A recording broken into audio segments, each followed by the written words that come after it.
Humans have a tendency to slack, especially when working as a large group or a team.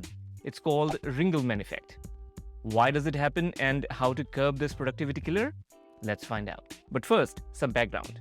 In the year 1913, a Frenchman named Max Ringelmann conducted 2 experiments. In experiment number 1, he asked people to grab a rope and tug on it individually. In experiment number 2, he asked people to tug on the rope as a group. What he found was astonishing. In experiment number 1, if the average energy used per person was 100%, then in experiment number 2, the average energy used per person was less than 85%, which means when individuals pull the rope together, they used less energy than when they pull the rope by themselves. This phenomena was later called Ringelmann Effect, or more popularly, social loafing, and is one of the most documented phenomena ever in social psychology. Social loafing has been tested on all kinds of teams: corporate teams, sports teams, academic teams, you name it. It refers to the fact that as the size of the team grows, individual output declines. Fascinating? You'll be more surprised to know that Ringelmann Effect was also found in teams at workplaces like Google, Amazon, Facebook, and Apple. And there is a good possibility it's occurring at your workplace as well. Difficult to believe? Consider this. Have you ever been part of a team where it seems that one or more team members do not pull their weight? Have you ever been in a meeting with a large group where you felt sharing your opinion won't matter? Have you ever wondered why in Zoom calls with 10 or more people, only few participate while rest daydream? If you have encountered these situations, then you have experienced Ringelmann Effect. It is a productivity killer. When it comes to number of team members, one thing appears to be true: less is more. Now, there is no magic number of the team members that helps countering this psychological phenomena. But Ringelmann's experiment and other studies on the subject suggested that a team of 7 ± 2 was the best. A team with less than 5 members may be too small to be effective.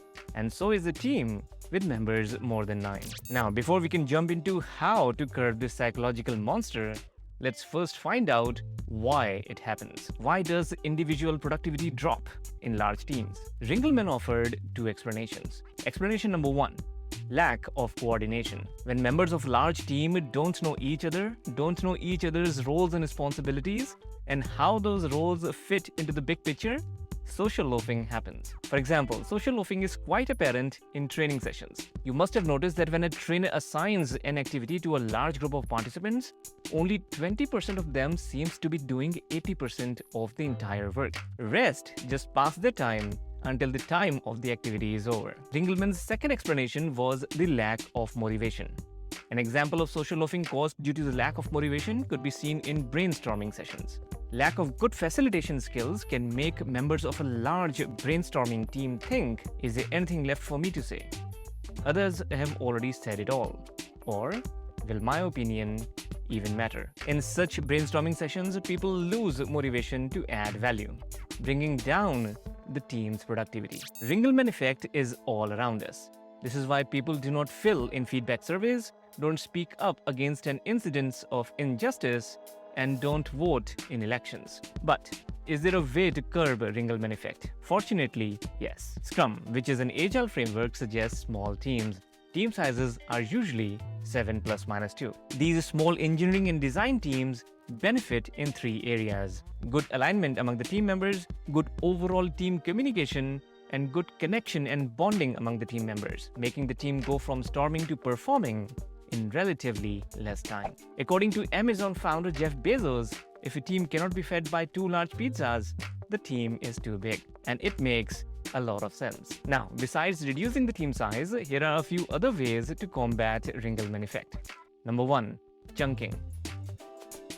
Dividing a complex task into manageable bits not only helps in navigating the uncertainty that is associated with the product, but also increases individual team members' commitment and accountability towards getting the task done. Number 2, urgency. Creating urgency through manageable deadlines helps in overpowering new team members' hesitation and potential conflicts. When things are urgent, team members do not have time to see their differences, making them to collaborate more effectively. Number 3, transparency.